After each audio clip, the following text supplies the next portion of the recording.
What does the election season mean to you? If you're a political nerd like me, it likely means polling and GOTV, because elections, after all, are a numbers game. Hi, my name is Angela Chavez, the Communications Director at Courage, California, and you're listening to Courage. It looks good on you. Our team at Courage has been working hard to release the results of our 2022 congressional polling. But don't worry, I won't bombard you with numbers. Instead, we'll use some of the key findings to help inform an important conversation about California's youngest and growing voter bloc, and learn how to best engage and turn out young voters in our state with someone who knows the subject all too well. Before I pass the mic over to our guest today, I'd like to take a moment to acknowledge our presence on the traditional and unceded territory of hundreds of First Nations who are the traditional caretakers of the land that we call California. Thanks, Angela. My name is Lindsay West, and I'm the Operations Director for Courage, California. Today, we're talking about young voters between the ages of 18 and 29 in California, especially what kinds and scale of resources are really needed to engage and turn out these important voters. I'm excited to be here with Boomer Vicente, Policy Director for Chispa in Orange County. Hi, Boomer. Hi, Lindsay. How are you? Great. How are you? I'm doing well. Nice to be here. Awesome. I want to thank you for being here today because you organize young activists in your community and you're a leader and young voter yourself. You also ran for state assembly this year. I'm hoping you'll be able to help us dig into some research on young voters and illuminate where there are real gaps in investments and campaigns to keep them engaged beyond any one election or protest. Let's kick off with some data. In 2020, we got excited because over half of registered young voters turned out and made it an historic election. These voters provided key votes in races up and down the ballot. And now here we are, 2 years later, asking ourselves the question of what it will take to get historic youth voter turnout again for this midterm election. Voters between the ages of 18 to 35 are about 30% of registered voters in California. When Courage polled voters in 6 congressional districts in September, only 10% of registered voters who responded to our poll were 18 to 29. And in the 2022 primary election, only around 10% of voters between 18 to 35 voted. At the same time, in our 2021 statewide youth voter poll, 68% believed that voting was the number one way to change society for the better. From your experience organizing young people, what do you see as some of the barriers these voters face in voting? I think really what is key is engaging young people. And from my experience, young people will listen if they feel heard and if they feel included in these policies.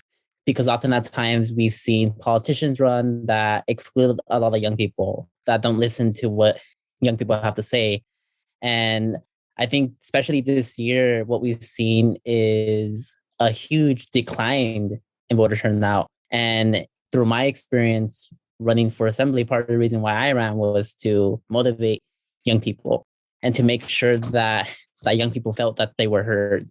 And so I think, in a sense, being able to engage young people, make sure that they feel like they're being heard, and also just being able to help mobilize them. And in addition to that, I know that there needs to be just more accessibility towards elections. Like often at times there are folks within our communities that there's a lot of working class communities and they work for a whole day, then they don't really have time to go out to vote. And so I know there's been efforts to make voting and election a holiday. And I think that would be a really great tool in order to engage young people, have voter turnout among all ages. And so I think just efforts like that, more representation, more accessibility towards the polls, and having just more young candidates as well, I think will motivate young voter turnout.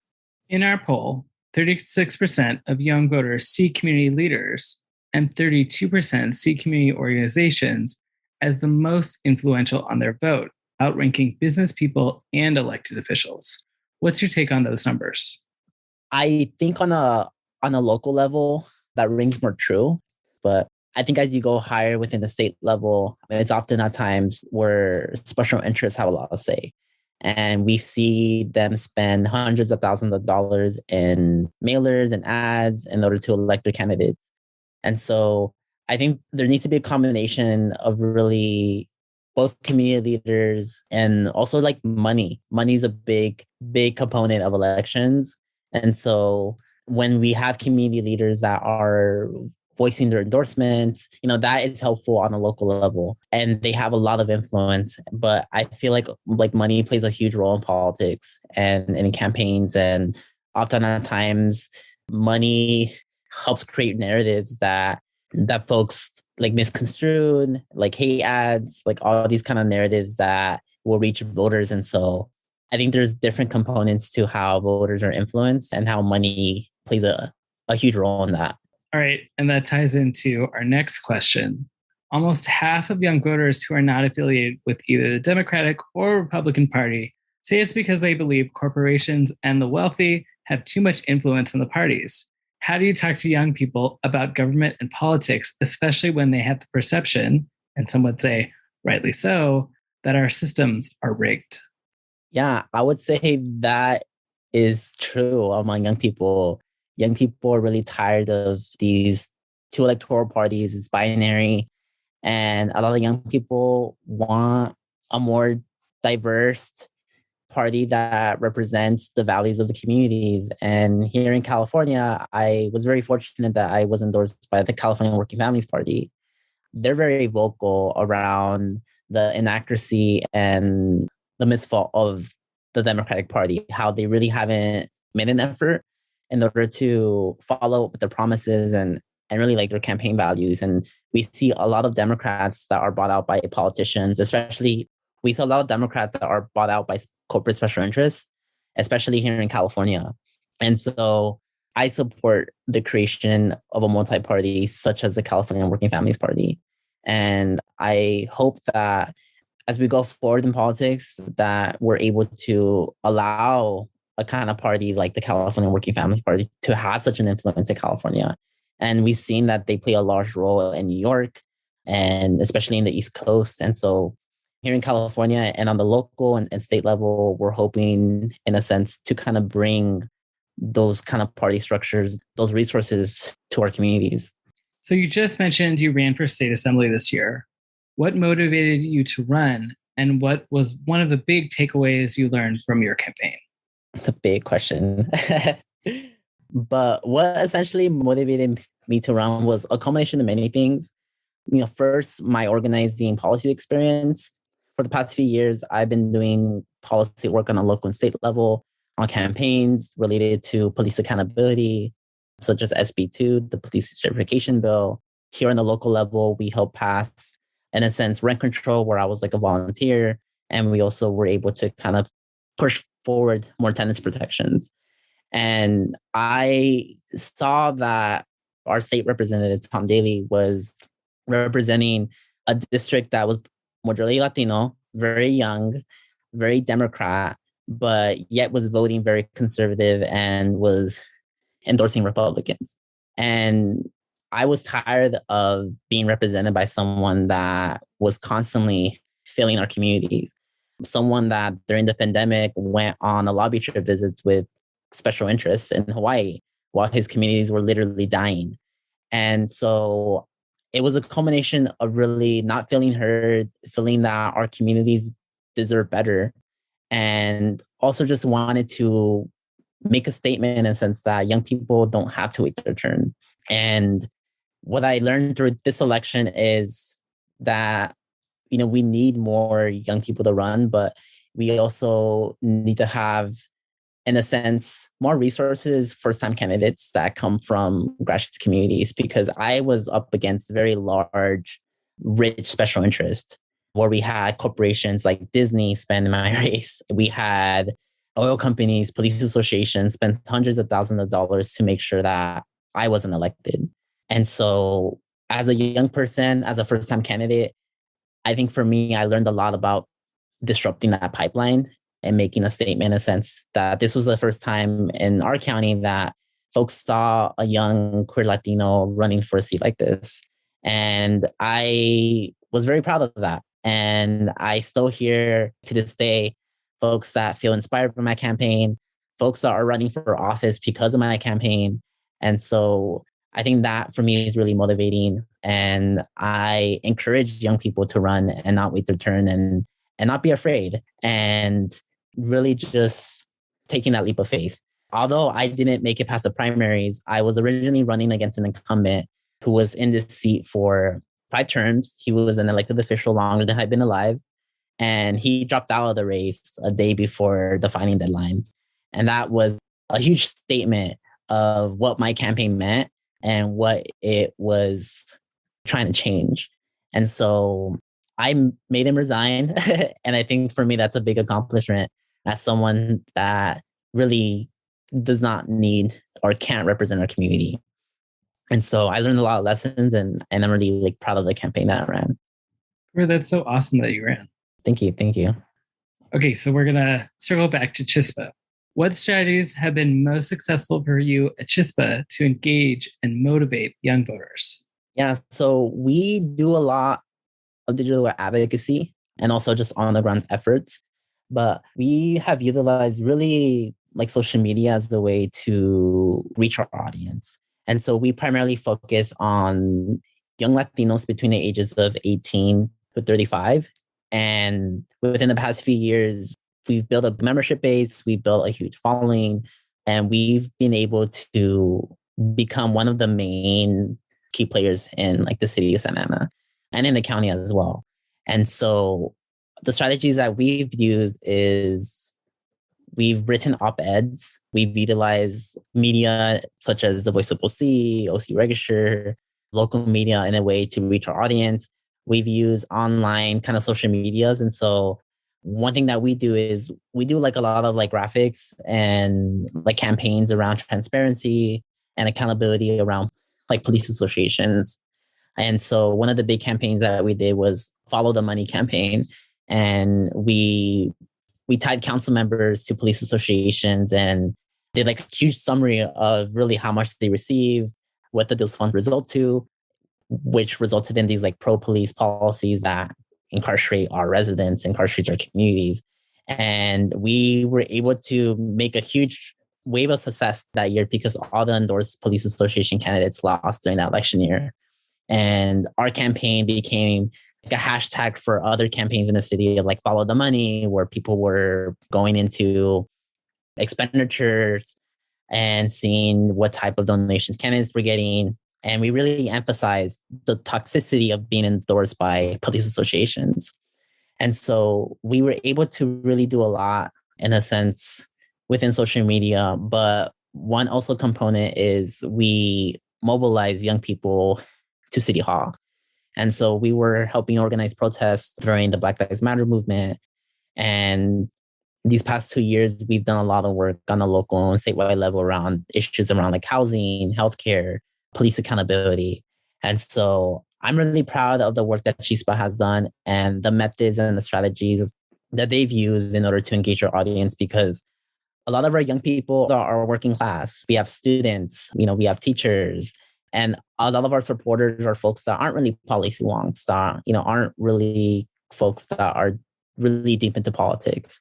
But they're people that are impacted by housing. They're folks that are impacted by policing, by healthcare. And they're folks that need a voice. And we help provide an avenue for folks in order to do that. Okay, a question for you. So let's say you knew someone at a campaign and they were like, Boomer, how do we make a greater investment in young voters? We want to reach this audience. What is one key tip you would give a campaign to say like, okay, this one thing is the most essential?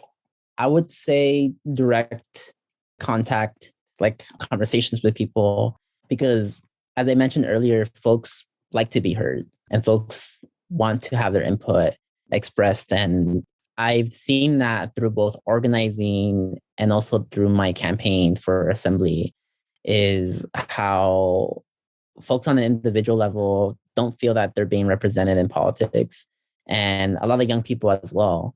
And so being able to make an effort to reach out to young people can go a long way, whether that's having a conversation, whether that's providing like a forum or like an event. I think one really effective way is having that direct contact with an organizer, with the voter, and learning the type of issues that are impacting them, what they're passionate about, and seeing how they can be involved. And so I think there are multiple ways to engage in that voter outreach, engage in that outreach to organizers, residents, community. But I think essentially being able to provide that space for folks to feel like they're being heard and having that connection. When you talk about direct contact, does that only mean face-to-face, or can that mean in a digital forum? That can mean in a digital forum. It's kind of like a method of both. All right, so this kind of ties up the end of our interview. So I have some fun questions for you. What is your astrological sign? Can you guess? I'm going to guess you're an earth sign. You're earth or fire. That's my guess, but I'm not quite sure. I'm a Gemini. Oh, wow. Do you feel like that rings true for you? Or do you just read your horoscope and you're like, me? What? Often at times folks aren't surprised when I tell them I'm a Gemini, but I think it kind of matches my energy. I would say that I'm like a people person. So I love talking to people. I love canvassing. Like I love door knocking, like meeting people face to face. And I'm someone that is often really like creative and expressive. But there are some qualities of Gemini. Like for example, like I'm not two-faced. Like I stay true to my values and I'm committed to what I fight for, what I hope to represent. Boomer, thank you so much for joining the podcast today. We really appreciate having you here. Thank you. Appreciate it too.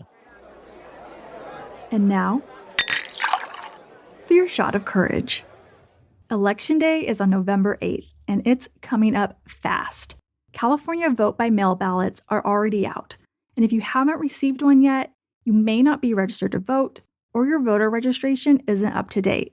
Visit CourageCaliforniaInstitute.org for voter registration resources. The last day to register to vote online is October 24th, but eligible Californians can also register to vote at polling sites. And if you received your ballot and it has you scratching your head or low-key panicking because you don't recognize the races, names, or propositions, I have some good news. We're here to help. This year, our California Voter Guide is available in both online and PDF formats. The Courage Voter Guide is statewide and multi-issue and provides race information, endorsements, and recommendations for candidates and propositions that you'll find on your midterm ballot. You can get your customizable 2022 General Election Voter Guide at couragevoterguide.org. Now, back to those polling results.